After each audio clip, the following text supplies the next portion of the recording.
Dream, dream, dream, dream, dream, dream. Okay, Doc, so I have this reoccurring dream where I'm a coffee pot, and then Jane comes in and she starts pouring me. And then Carrie comes in with some well, never mind. You gotta quit watching so many movies. Yeah, exactly. Right. So we've all had those dreams where you wake up saying, what was that all about? Yeah. First of all, Doc, do people still lay on the couch, or do they just sit up? Oh, no. We have students come. We just sit. We talk to each other. Yeah, okay. You can get up. Okay. This is Dr. Damian Nordman from the School of Metaphysics, and he is an expert on dream interpretation. Good to see you. Thanks so much for being here. Yeah, thank you for having us. How do we really know if our dreams actually do mean something? You know, really, you just have to write them down, remember them, record them, and interpret them, and it's really a personal experience. When you do it over and over again, like I've recorded almost 5,600 dreams and interpret them, then you know. Okay, the producer wanted us to bring up a couple of our own dreams. Yeah. My dream, my recurring dream that I would wake up like this from, this seems obvious to me, is that I was late for the show, whether it was the news or this show or whatever, that I was late. That's obvious, right? Yeah, well, it's not being prepared in life.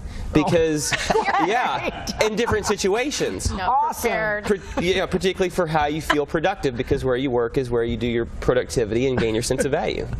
So I don't feel prepared. Great. Okay, my recurring dream is actually similar to a producer of ours, and that is everything's going fine, and then I get a call or a letter saying that I really haven't graduated college because of one particular class, and I was like, I didn't do some assignment or whatever it was, but the bottom line is I missed a credit. Well, Carrie, it's not a dream. I've got the letter right here. What does that mean? That's common, too, because it's really showing that education, school is your learning, and that there's something you haven't quite completed in some life lesson during the day. All right, so we've got a question from a viewer, Mary Beth, from Arlington, who says she dreams that she wakes with a strange, mangy dog in her house that can talk. Nice. The rest of her family ignores it. She tries to be nice and feed it, but finally it runs away. She wants to know, what does that mean? Yeah, animals represent habits and compulsive ways of being. Okay. So in this case, she's got a habit that's unfamiliar that she's starting to become aware of, and she's even trying to interact with it in some way, but still she doesn't quite understand what it is. And it can be a physical habit she does, or a mental or an emotional reaction. Could be any of those. Interesting. All right, we have another question. This one from Linda in Fort Worth, who wants to know why she dreams about being chased, and it seems like she's running in slow motion. I've had this one. Oh yeah, being chased in a dream, very common. It's when someone's avoiding something in life. They don't want to deal with situations, people. Really, ultimately, they don't want to look at themselves.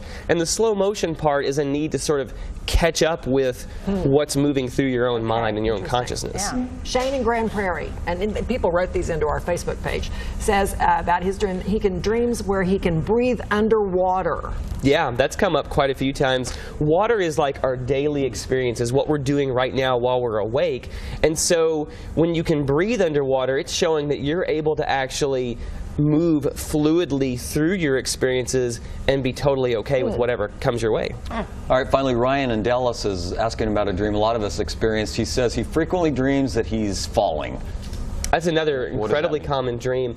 Two things. We never hit, though. I was just going to say. People do. I did. People really? hit? Oh, yeah. You hit? Oh, yeah, all the time. How was that?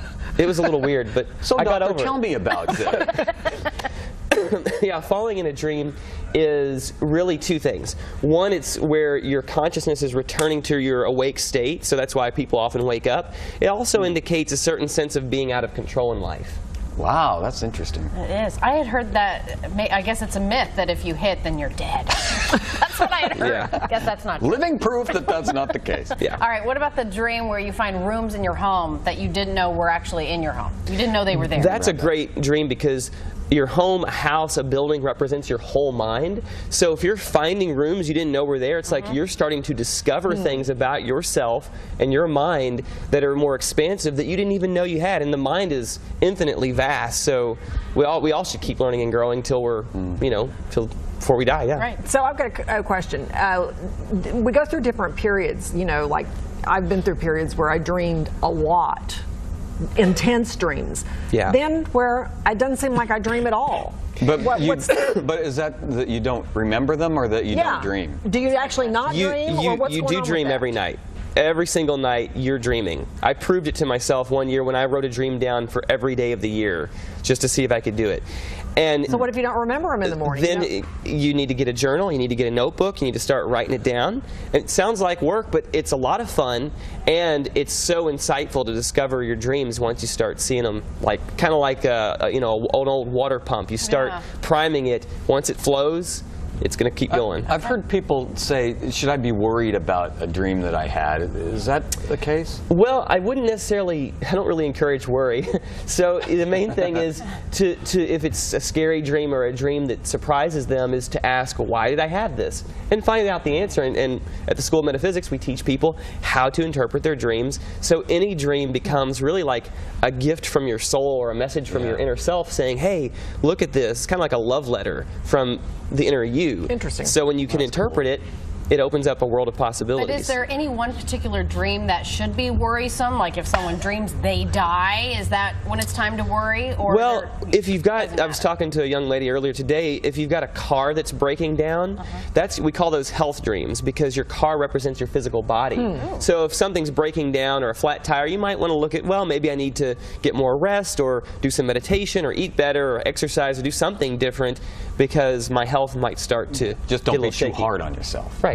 All right, very good. Thanks so much. Yeah, thanks. Very Really interesting. All right. Well, there is a Mastery of Consciousness class that teaches dream interpretation. Starts tomorrow at the School of Metaphysics in Dallas. It starts at 7:30. And then on Thursday, that same class is being held in the school's Fort Worth branch. So you can log on to som.org for all the details.